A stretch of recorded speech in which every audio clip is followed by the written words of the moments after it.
Hi, and welcome to this week's edition of Referral Exchange Networking's Business Enrichment Series.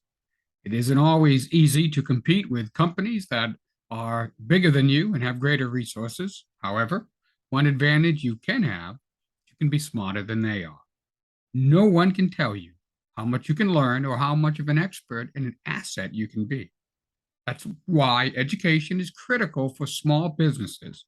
And that's why we at Referral Exchange strive to make you just a little bit smarter every week. So let's get to it. This week, we're going to talk about diversity in networking.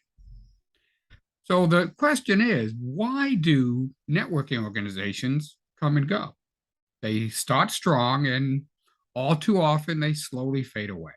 Either they cease to be relevant or their numbers drop so far that the productivity of the group creates a negative return on investment. I've been researching a bit about networking, and I have found some interesting information that I'd like to share. First, if you're only doing one networking organization a week, that's a problem. Now, don't get me wrong, it's valuable, but one exposure to other business people per week isn't really going to cut it. And here's a few reasons why. Too often, we think of networking as transactional. You give me something, and I'll give you something in return. This is short-sighted and ultimately self-defeating. As we've discussed before, one of the keys to successful networking is generosity.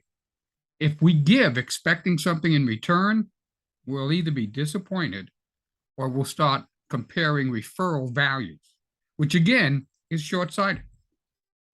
Another mistake we often make is to only target the core.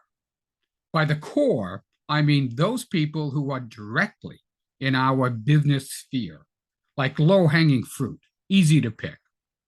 The problem with this is that once the low-hanging fruit is gone, without the structure in place to reach higher, our business harvest from that network is over. We need to realize the value of the peripheral, those people we meet that aren't directly in our sphere. Although their value may not be immediate, it is tangential and will pay off. One of the intractable problems I see within most networking organizations is the lack of diversity. Too often we get mired down in non-diverse meritocracy or networks lacking in diversity and inclusion. This results in a mono mentality where everyone thinks alike and new ideas seldom, if ever, see the light of day. In her book, The Nowhere Office, author Julia Hosburn speaks to the benefits of diversity, referring to it as a diversity dividend. The benefits of diversity in disciplines, age, race, class, and gender are tangible, moral, practical, and financial. In fact, one study by Boston Consulting Group saw that corporations with above average diversity resulted in a 19% higher revenue stream. Other studies show a remarkable increase in market share and gains in new markets for companies with greater diversity. So how do we crack all these nuts?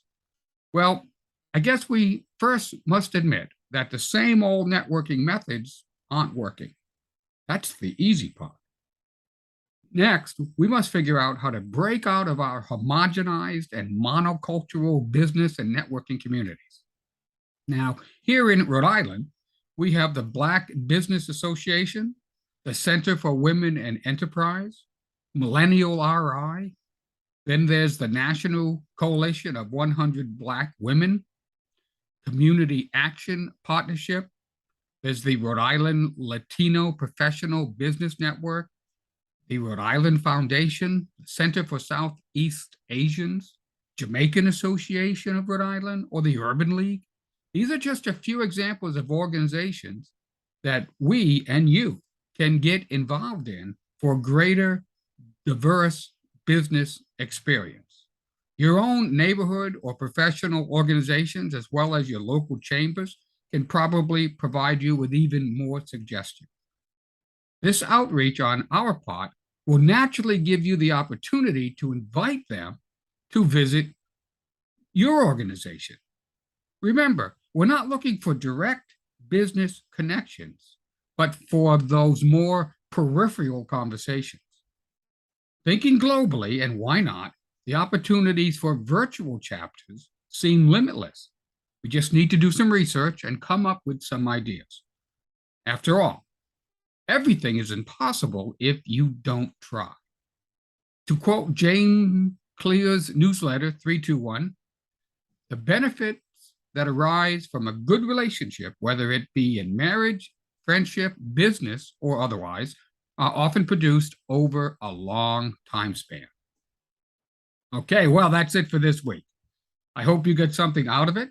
If you'd like to talk about anything you just heard, or you'd like to know how you can grow your business by joining a Referral Xchange Networking chapter, or even how to start your own chapter, reach out to me at raustin@referralxchangenetworking.com.